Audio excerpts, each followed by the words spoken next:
Hi అండి, ఎలా ఉన్నారు? Welcome to my channel. ఈ వేసవిలో మామిడికాయల మజా పూర్తిగా ఆస్వాదించాలంటే మామిడికాయ అన్నము తప్పనిసరి. తక్కువ సమయంలో ఎంతో రుచిగా తయారయ్యే ఈ వంటని చేసేద్దాము. మనము మామిడికాయ పులిహోర చేసుకుందాము. దానికి కావలసిన పదార్థాలు: నేను 200 గ్రాములు రైస్ని తీసి ఉడకపెట్టుకున్నాను. ఈ రైస్ చేసుకున్నప్పుడు కొంచెం 1కి 2 గ్లాసులు వాటర్తోనే చేసుకోవాలి, పొడి పొడిగా చేసుకోవాలి. ఈ ఆరబెట్టినాను అనమాట. ఇది ఈ 200 గ్రాములు ఉంటాయి.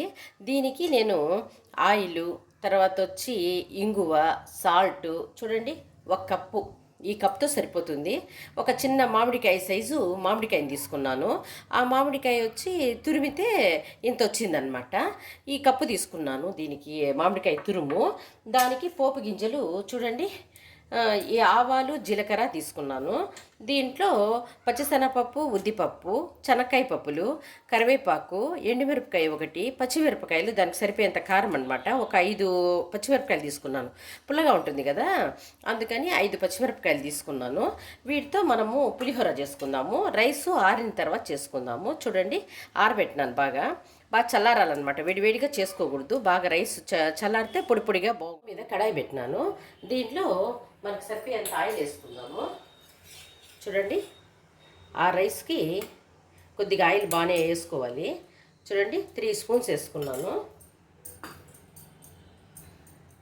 ఆయిల్ వేడెక్కిన తర్వాత ఆవాలు, జీలకర్ర వేసుకుందాము.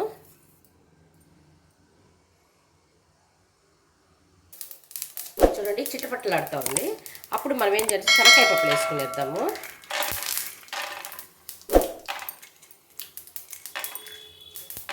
ఉద్దిపప్పు, పచ్చిశనగపప్పు వేసుకునేద్దాము.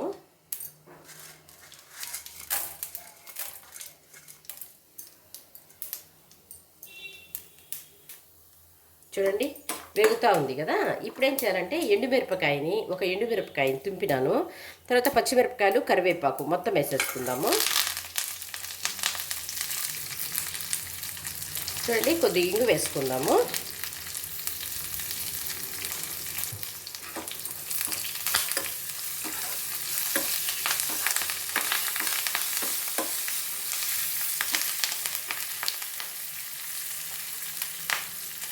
ఇప్పుడు కొద్దిగా పసుపు వేసుకుందాము.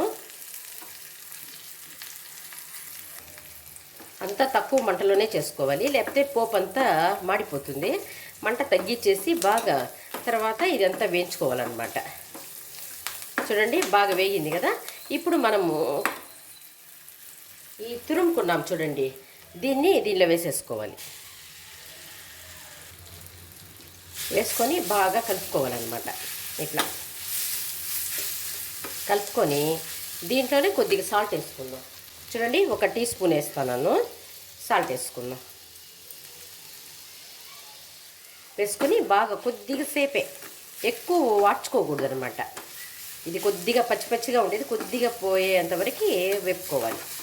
బాగా పుల్ల పుల్లగా బాగుంటుంది, కారకారంగా పచ్చిమిరపకాయలు బాగా వేసుకోవాలి. వేసుకుంటే ఈ రైసు చాలా బాగుంటుంది. ఎట్లయినా సమ్మర్లో ఈ పచ్చిమిరపకాయలు వస్తాయి కాబట్టి కనీసం 2-3 సార్లన్నా చేసుకొని తింటే బాగుంటుంది. ఫ్రెష్గా దొరికినప్పుడే కదా మనం చేసుకోవాలి.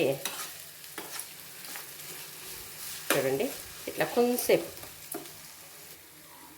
చూడండి, ఈ పోపు బాగా వేగుతుంది కదా, చల్లారాలి కదా.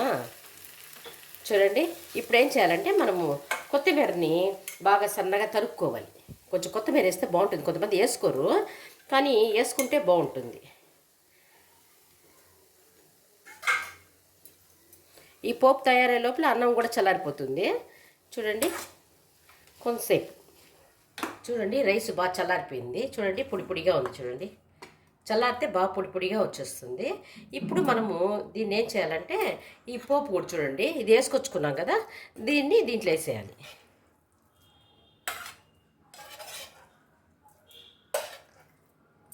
చూడండి, మొత్తం వేసేసినాను. దీనిలో బాగా ఇట్లా కలుపుకోవాలి.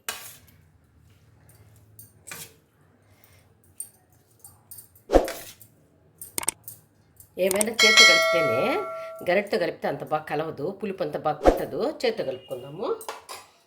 చూడండి, ఇట్లా చేతితో కలుపుకోవాలి.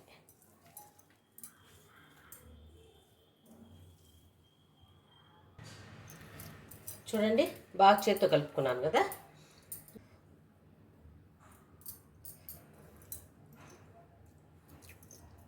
కొద్దిగా తక్కువ ఉంది, కొద్దిగా వేసుకుందాం. చూడండి, కొద్దిగా వేసుకొని బాగా కలుపుకుందాం. చూడండి, చూద్దాము ఇప్పుడు.